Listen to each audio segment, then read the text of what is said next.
I'm Ed Amoroso from Tag Cyber, and I'm here with my friend Scott Gordon, who is the Chief Marketing Officer of RiskIQ. Hi, Scott. Great to be here. Thanks, Ed. Thanks for coming by New York City to talk. Anytime. New York's a great place. That's awesome. Now, you've been at this business a long time. A few less years than you, but you've been on the practitioner side, and I've been making all the interesting products you use.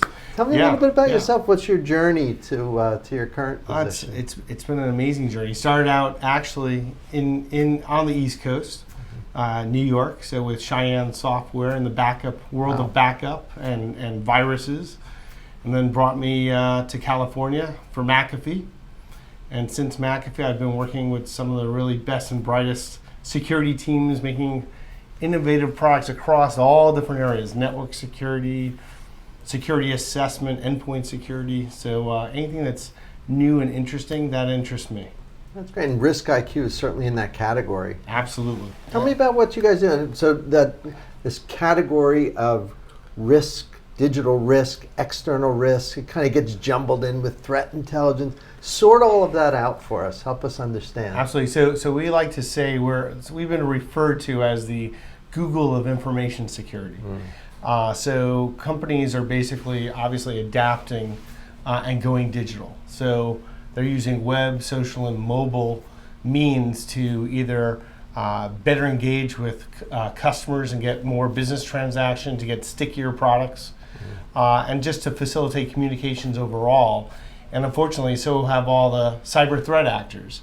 So instead of them spending a lot of hard-earned dollars and effort to try to penetrate inside firewalls and brute force attack this and that, not that they don't do that already, but the softer part of the business is gaining people's trust and getting their credentials, getting their sensitive information by way of the same way that businesses are doing it, through web, social, and mobile. How do you go about doing the defense? Do you have to make use of advanced algorithms? Do you have to be sort of automating the monitoring?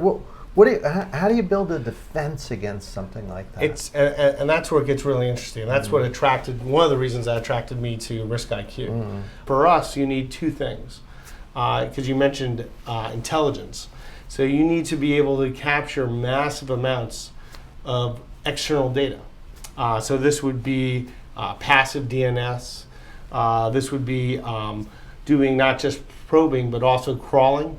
So we have virtual user technology that essentially crawls like your grandma to every IP. We do the entire IPv4 every day. And we interact deep with every asset, every item we touch. So we go to websites, we're going through the website, all the web apps, where does it redirect us to? We're capturing all that information. We're capturing certificates, we're capturing domain information from the passive DNS, the who is, everything from the registrars. We're even going to mobile websites. We go to over 200 mobile stores and monitor over 20 million mobile. Wow. And the 7 most popular social media sites. So we're gathering all this information in because it starts with good data. And that's where we apply that machine learning, which is algorithms. So we're applying machine learning to actually pinpoint and get trends and get derived data from that information, so that when we present that data to a security professional, they have really good visibility on what's going on outside their environment that could affect their business. What do they do then? Is there a cavalry you can call in once you point out, hey, these things are going on, you show them in real time, here's what's happening. What do they do? What do they do? And so that's been sort of the misnomer of threat intelligence. It's that people are just enriching their internal data with external data. It's just more data. Non-actionable. Right, non-actionable. And sometimes if you're a security analyst, or obviously you've invested in security analysts, or a scarce resource, you want to get as efficient use out of them and make their job that much better. So we do things a little differently. We're not just serving up more data for you. So we've actually built in some web applications that are essentially slices into the data. So they're purpose-built applications for different members of your security team, and depending on the task that they do, we have automated capabilities to facilitate the task. So one task may be just research. Another task may be to understand their environment, just like a vulnerability or pen tester. So you're going to be given a list, a prioritized list of, okay, these are external facing assets that you really need to lock down. Maybe there are forms use insecure means to capture personal identifiable information.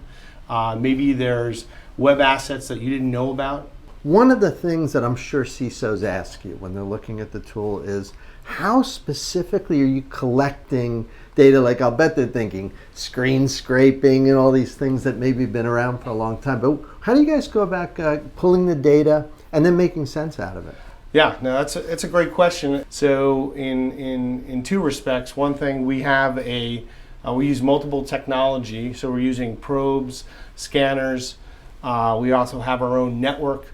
So we are coming at crawling the web from residential, from cable, from different locations in the world, and using virtual user technology. So sort of out of advertising, we're representing ourselves with different browsers from different locations, different response rates, and we're actually touching everything we see on the web. So when we do this crawling, this virtual user crawling, if we go to an adversary site, they don't know us from any differently of anybody else that's pinged them. We don't look like a robot. But we're able to not only understand everything that the browser sees, and we capture that for the security analyst, but we also look at all the transactions, all the information we glean from the underneath the browser. So the communications, certificates, exchanges, where is it redirecting me to when I attempt and go to one site? And by gathering all that information, we put it into a database, we normalize it, we curate it, we apply machine learning, so we're looking at trends. We have data scientists that say, okay, how can we get better and understand A plus B equals a new threat actor or a new threat type? And then we're connecting all the dots specific for the company and for that user. What does the security team have to do? Do they give you keywords, domain names, IP addresses? You sort of interview them? Is there a process where they let you know what the relevant information would be? Is that how it starts? Yeah, fantastic question. So we have all this data in a database. It's all a SaaS system, so there's nothing to turn on. We do have interoperability with your infrastructure, but it depends on which product you're using. So one of our products, which is a research product, that means I have a artifact, either some suspicious activity or an event or an incident or a known exploit. I just want to research it, so I put in some information, a domain name, an IP address, and all the information is at their fingertips. But for things like digital footprint product, which is your attack surface, all your external infrastructure, that does start with a couple keystone questions. Maybe your domain name, your ANS, your IP range, your company name, a division name. Once we have that, our machine learning starts to further that research out. And then all it is database queries. We already have the information. We can just pull that in and instantly present you not only with your assets, but all the things that are referring to you and all the things that are coming out of you. So you can even identify, for example, this is all public. So we're giving you public information, meaning it's exactly what a threat actor would see and try to take advantage of an exploit. I see. That's awesome. So would you say that you're more optimistic or pessimistic, kind of thinking through how customers are using your technology? You feel like gaining momentum and we're getting better, or do you get like sort of depressed and think, oh my gosh, it's getting worse every day? What tone do you feel I think we're moving in a positive direction. That's good. So if you look, the CISO is getting more of a seat at the table, for sure, and they're more involved with business.